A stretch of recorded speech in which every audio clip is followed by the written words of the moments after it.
Right, in this second talk, I'm going to tell you a little bit about how markets operate and some of the barriers that companies meet as they grow.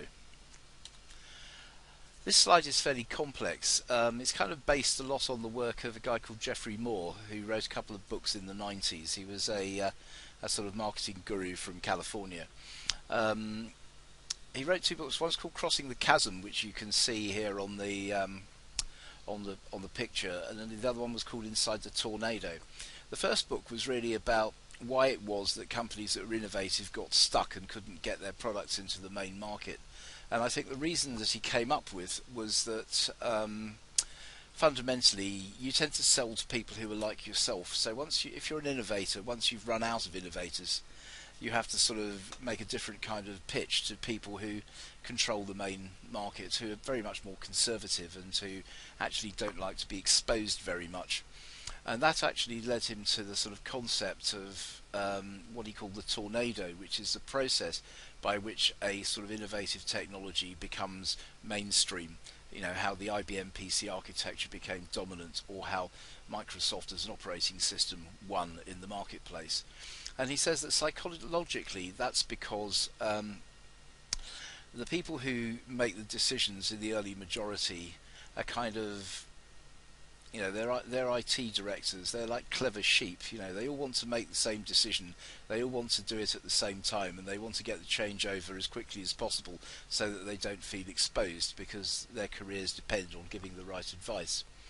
So this causes an enormous upheaval, a spike or a tornado, as Geoffrey would say, at which point the whoever can get their product out quickly will become dominant. And in order to become dominant, they have to build a whole gang of services and other ancillary products around it, so that their core product which they produce gets embedded in a whole product. So for instance, when AutoCAD were becoming the industry standard for computer-aided design systems, they had a whole cottage industry of small developers who wrote software add-ons. I know about this because I was one of them. Now, Geoffrey Moore says that the people who become big, who win the contest to become dominant in the market, are the gorilla in the market, and then you have two or three other players who are quite big, who might be chimps, and everybody else really is a monkey. So in groceries, for example, Tesco is clearly the gorilla, Sainsbury's and Asda are the chimps, and Morrison is a baby chimp, and everybody else are kind of monkeys. And it's important to know really what part of the market you're playing in, because it depends on how much freedom of action you have. Obviously, freedom of action goes with how much money you make, how much margin you make. In the early stages, where there's a very high service content attached to any product, the service content is high, the margin is high. As time goes on and you get down to the late majority, the products become more and more commoditized, so that actually by the time you're at the late majority, you can see there's a sort of minimum in the service content. That means, you know, it's like Tesco selling baked beans at distressed prices. So there's not much money to be made, and you can't, as an independent, be active there. However, as time goes on and the main market moves off somewhere else, the laggards who are sort of stuck with the old technology still need looking after. And if you're the last man standing in a market, that can be quite profitable. The first company I ever worked for was like that. They made steelworks cranes, and the only reason that they could do it because they'd already paid for all of the plant in the glory days when you know, it could be bought economically. By the time in the late 70s I was working for them, there was no way that you could make that investment to use that plant for what it was originally intended for. You really were running a legacy business, as indeed I suppose we are in one of our businesses here. Now, why is this important? You have to be very clear about which world you're in if you're setting up a business. If you're addressing the gorilla or the chimps, the way that you conduct yourself is completely different from if you're trading with other small businesses. That's why we've got that sort of gap in the graph. There's very much an excluded middle here.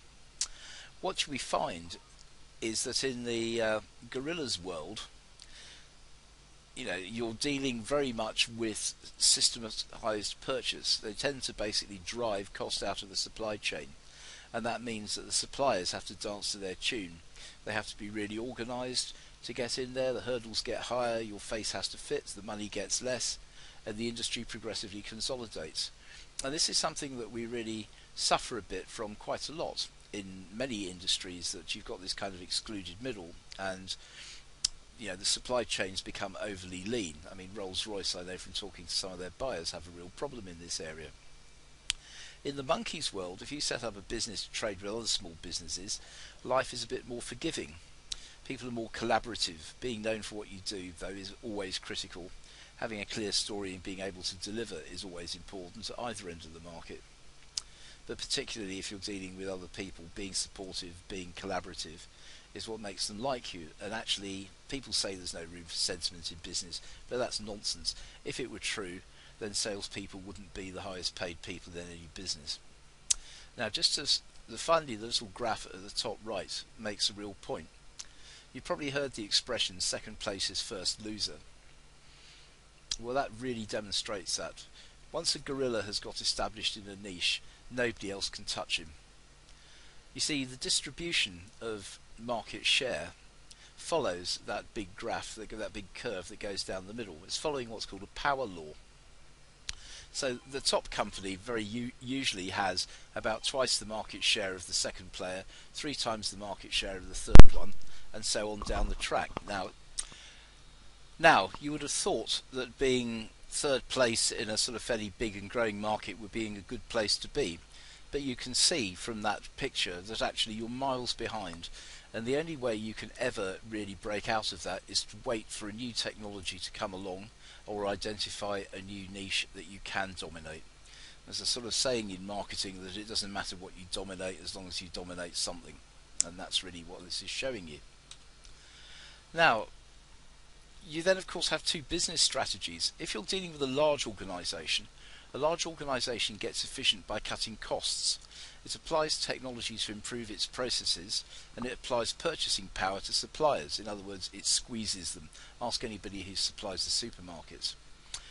If you're operating with smaller organisations, as a smaller organisation, you need to identify a viable niche where you can get enough profit, where you can basically fit your values and the ability of your team, and you need to learn as rapidly as possible to stay ahead of competitors. That's a sort of traditional knowledge economy strategy, which enables you to stay in the zone where you can make margin.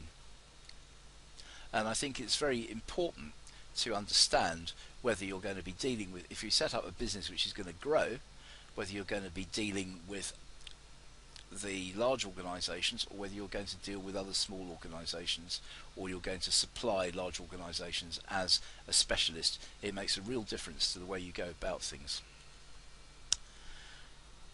Now, the advantage you have as a small company is that you've got nothing to lose. You can do rapid research and development, you've got low overheads, and you can quickly respond to new opportunities. What you don't have is the advantage that a large company has, which is distribution, access to capital, an existing brand equity, and strong existing relationships with customers and employees. So you have to really get a completely different mindset. If you want to run a small 10-man business, you have to be nimble on your feet, you have to be very clear about who you're targeting, and you have to organise your promotional activities to suit. I mean, there's a real paradox here. What you need to learn as a small company from the large organisations is how to do basic HR. We'll talk about that later. The need for lean and systems, the need for the discipline that you get from acquiring accreditations, and these will make you fit for trading with the larger partners that you will need to have if you're going to grow past about a 10-man company.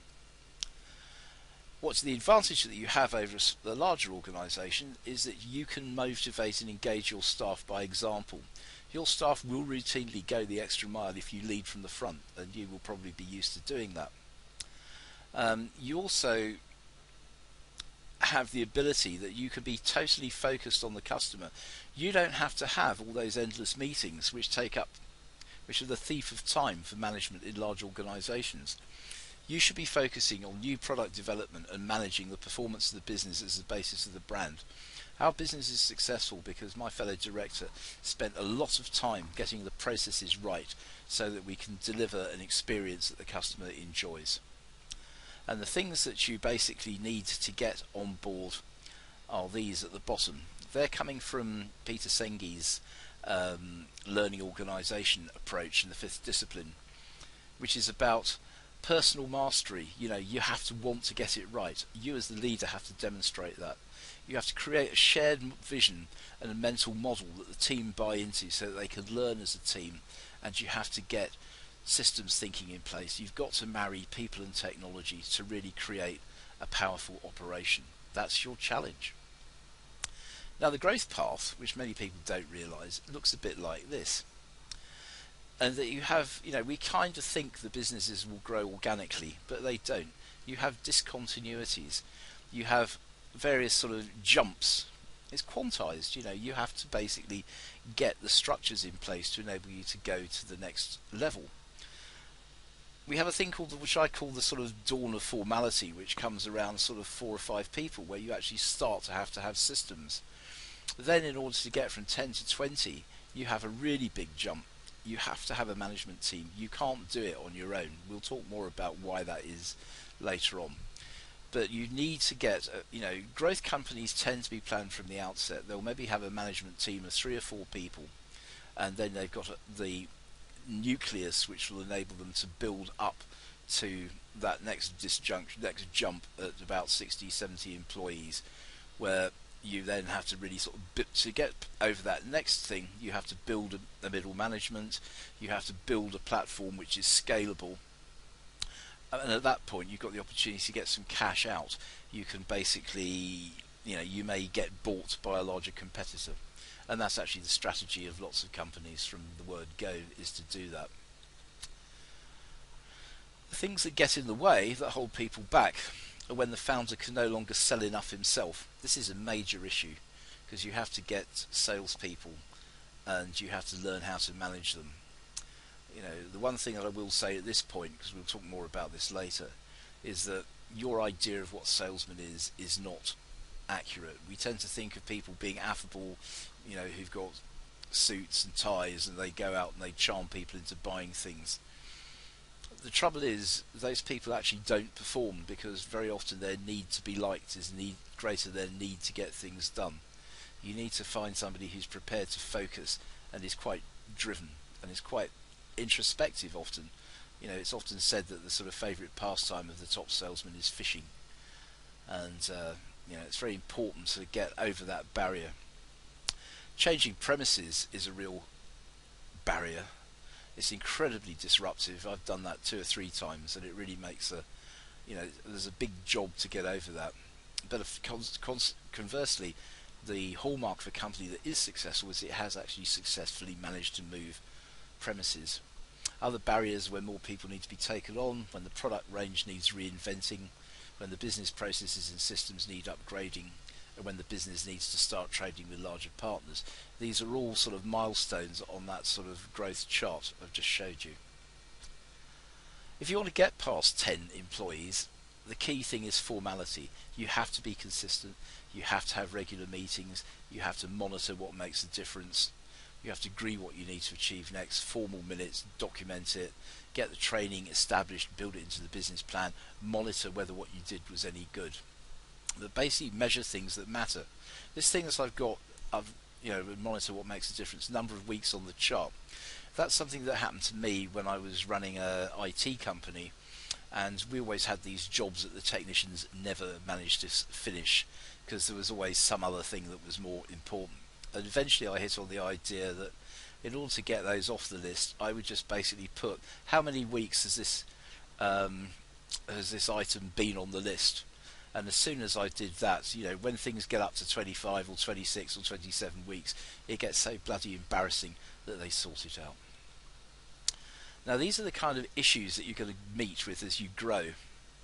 I've basically sort of put this as things that are hard to do and things that use more IT, mainly because this came from a project I did for PC World, who wanted to know how to sell to small businesses.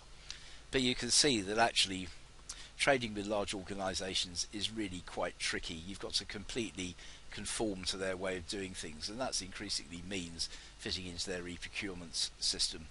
This is kind of a little bit outdated because technology has fixed some of these things, but I think you'll be amused to know that that blue thing where it says meeting government regulations. I did a research project about 4 or 5 years ago which clearly demonstrated that the major driver for small companies using more IT was to comply with regulation. So these are the kind of things that you may need to get your head round as you grow. Quite an agenda, really.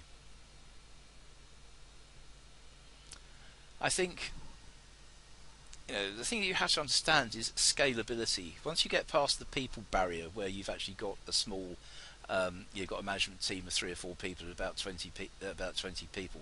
If you have got a good product, then the company will probably expand quite quickly to the next barrier, where the company's proved its business model in its own niche, and it's now ready to step up to actually, break out of its niche to sort of play a part in the global economy. And this means that you need a scalable enterprise architecture IT system. But there aren't so many companies in that space. But what's interesting is that here's an interesting study that Dell did with the Institute of Directors about 4 or 5 years ago, which has a percentage of IT budget by turnover. It's quite low. It's quite high at the beginning, where basically the company is quite small and it has to sort of buy some kit. But then it's sort of fairly static most of the way up, except that at this 11 to 20 million pound turnover level, where the company has to sort of really gear itself up to go to a higher level of performance.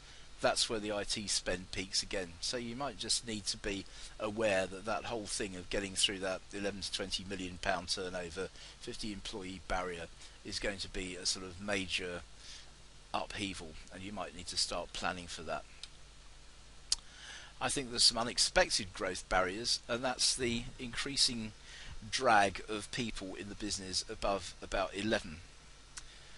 You see, the need to all of these people, every time you get a new person coming into the business, you get another factorial level of relationships, and this all has to be managed. I was once in a company whereby there's a kind of critical number that depends on the space, the number of people in the space, not so much the number of people that are involved. And below the critical number, people sit down and get on with their work, and above it you get little parliaments appearing, and you think there and you think, what the hell are these people doing? Why aren't they working? Well, actually they are working.